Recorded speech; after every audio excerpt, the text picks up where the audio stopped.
नमस्कार, मैं आपकी हिंदी अध्यापिका सुदेश चौधरी और आज हम करने जा रहे हैं हमारी बसंत भाग 3 का अध्याय 15 सूट द्वारा रचित जो पद हैं, आज उन्हें हम पढ़ेंगे।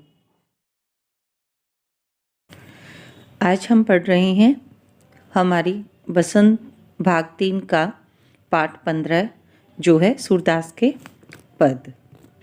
सूरदास जी कृष्ण के एक अन्य भक्त थे, बहुत परम भक्त थे और उनके सखा भक्त थे जो जिनके आंखें नहीं थी। सूरदास जी अंधे थे, लेकिन उसके बावजूद भी उन्होंने जो कृष्ण जी की बाल लीलाओं का वर्णन किया है, वैसा वर्णन कोई भी अन्य कवि कभी नहीं कर पाया। मैया कभी बढ़ेगी छोटी, कीती बार मोही दूध पियत भई यह अजू है छोटी। तू तो कहती बल्कि बेनी, जो है लांबी मोटी। काढ़त गूहत नहावत जेहे, नागिन सी मुही लोटी। कांचो दूध पियावत पची पची, देती न माखन रोटी। सूरज चिरजीवो दो भैया, हरी हलदर की जोटी। सूरदास जी कृष्ण के माध्यम से कहते हैं कि हे माँ, मेरी जो चोटी है वो कब बढ़ेगी। मैंने न जाने कितनी बार दूध पिया, परंतु फिर भी वह छोटी है। कितनी बार मोही दूध पियावत, मुझे कितनी बार आपने ये कहकर दूध पिलाया कि दूध पीने से आपकी चोटी है वो बड़ी हो जाएगी, पर यह अजू है छोटी, लेकिन ये तो आज भी उतनी ही है, छोटी ही है। तू तो कहती दूध पीने से हमारी चोटी बलराम की चोटी की भांति लंबी और मोटी हो जाएगी, तथा नहलाते समय जब तू इसे निकालेगी तब यह नागिन के समान भूमि पर लौटेगी। तू तो कहती बल्कि बेनी, जो है लांबी मोटी, कि तू तो कहती है कि जो मेरी बेनी, जो मेरी चोटी है वो कैसी हो जाएगी, नागिन की तरह लंबी और मोटी हो जाएगी। काढ़त गूहत नहावत जेही, और जब इसे हम कंघी करेंगे, इसे हम गूंथेंगे, जब तुझे नहलाऊंगी तो ये नागिन भुई लौटी, और ये भुई यानी कि भूमि पर, धरती पर नागिन की तरह लौटेगी। कांचो दूध पियावत पची पची, देती न माखन रोटी, कि तू तो मुझे बार बार कच्चा दूध पिलाती है ये कहकर कि तेरी चोटी बड़ी हो जाएगी दूध पीने से, मुझे कभी भी मक्खन और रोटी नहीं देती। सूरज चिरंजीवो दो भैया, हरी हलदर की जोटी। सूरदास जी कहते हैं कि श्री कृष्ण और बलराम दोनों भाइयों की जोड़ी चिरंजीव रहे। चिरंजीव यानी कि उनकी लंबी आयु हो, और दोनों जो भाई हैं कृष्ण और बलराम, ये सूरदास की ब्रिज भाषा में लिखे हुए पद हैं, सूरदास के पद। तो इसमें कृष्ण जी, भाव क्या है कि कृष्ण जी की जो मैया है वो कहती हैं कि दूध पीने से चोटी जल्दी बड़ी होती है और तुम दूध पियो, लेकिन जो कृष्ण जी है वो क्या अपनी माँ से शिकायत करते हैं कि तुम ये कहकर मुझे दूध पिलाती हो कि दूध पीने से चोटी बड़ी हो जाती है, और इतनी बड़ी हो जाएगी कि नहाते कंघी करते समय वो धरती पर नागिन की तरह लौटेगी, यानी कि धरती तक चली जाएगी। और यही कहकर तुम मुझे बार बार दूध पिलाती रहती हो, मक्खन रोटी नहीं देती हो। तो ये शिकायत करते हैं कृष्ण जी किससे, अपनी मैया यशोदा से। और जो सूरदास जी हैं, अंत में सूरदास जी कहते हैं सूरज चिरंजीव वो दो भाई भैया, कि जो बलराम और श्री कृष्ण है, दोनों ही भाइयों की जो जोड़ी है वो बनी रहे और चिरंजीव रहे। तेरे लाल मेरो माखन खायो, दोपहर दिवस जानी, घर सूनो ढूंढी ढिंडोरी आपी आयो। खोली किवारी बैठी मंदिर में, दूध दही सब सखिन खुआयो। अखल चढ़ी सी के कोलीनो, अनभावत भूई डरकायो।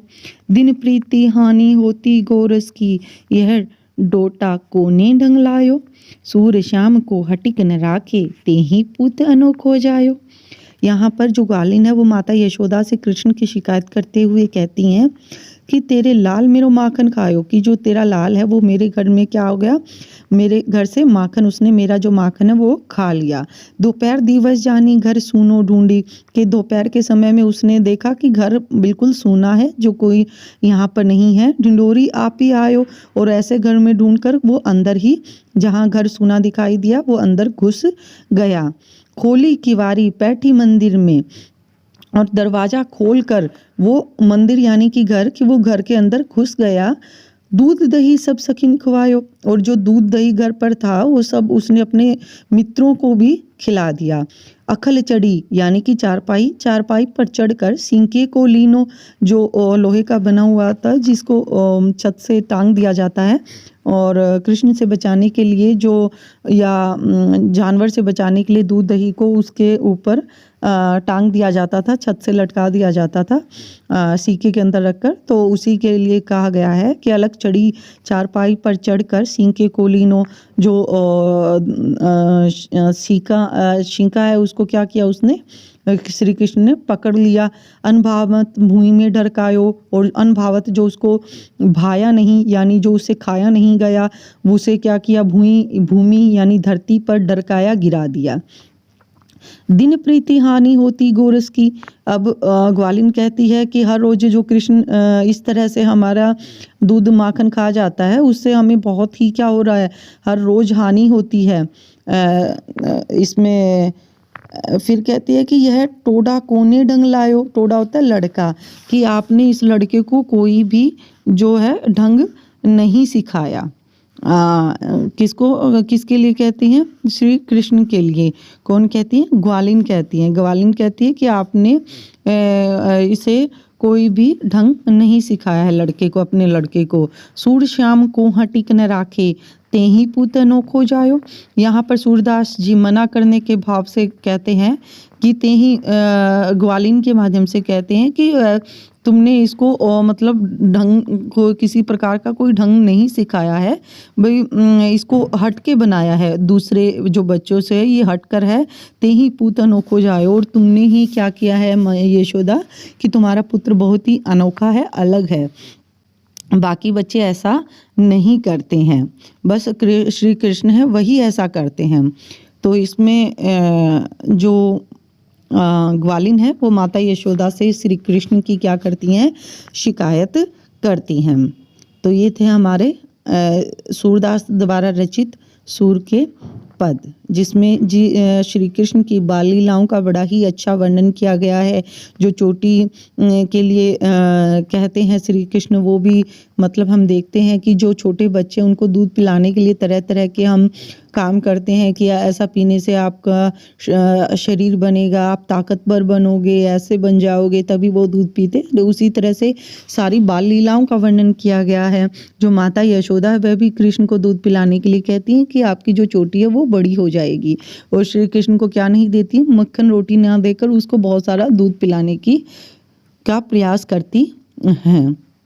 और जो श्री कृष्ण थे बचपन में बहुत शरारत करते थे, लोगों का मक्खन चुराते थे, ग्वालिन जो थी उनका मक्खन चुराते थे, तो इसलिए जो ग्वालिन है वो तंग होती थी, और इसके लिए वो क्या करती हैं, माता यशोदा से श्री कृष्ण की शिकायत करती हैं।